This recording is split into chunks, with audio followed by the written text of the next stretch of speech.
The Yungamata language here in Arnhem Land was first written down in the late 1940s, 1948, 1950s by a linguist, Beulah Lowe. She was a great linguist. And she had the ability to even hear sounds that most English speakers couldn't hear. And that was important.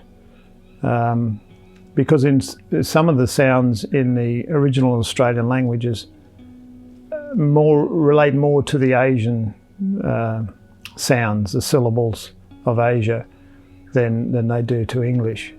For example, one of the sounds which she discovered, the first time for it to be discovered in the linguistic world, Western university world, was the tailed end sound, an ing sound, which quite strangely enough, English speakers can hear it at the end of a word, but they can't hear it in the middle or the beginning of the word. The tailed end, it's called, or an ing sound. But that's similar to languages throughout Asia, and many of the other phonics or syllabic phonics are similar to many of the languages of Asia, which shows the original Australian languages had their roots back with the Asian languages again. Since then, the phonetic structure, so there's some symbols that are different to English, and that's created a bit of confusion. And there's some more confusion between the different Aboriginal languages because different linguists across the country organise the symbols, or which symbols would be used for which sounds.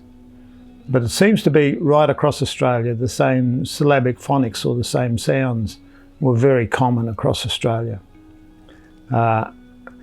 Most mainstream English-speaking people have difficulty with those sounds, and therefore they tend to anglicise those sounds or make those sounds fit into English.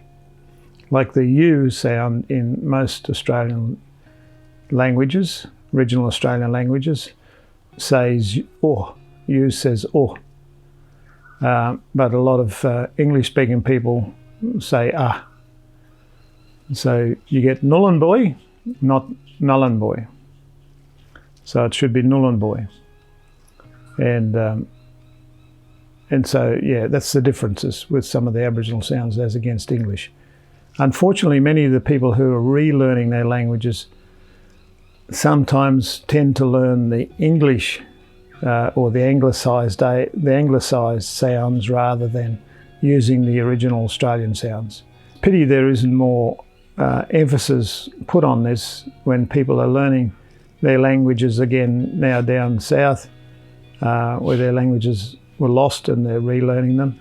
There should be more concentration on teaching people the original Australian syllabic phonics, because in many ways they're more poetic in their nature and a much more nicer sounding tone to them than just everything being changed into English sounds.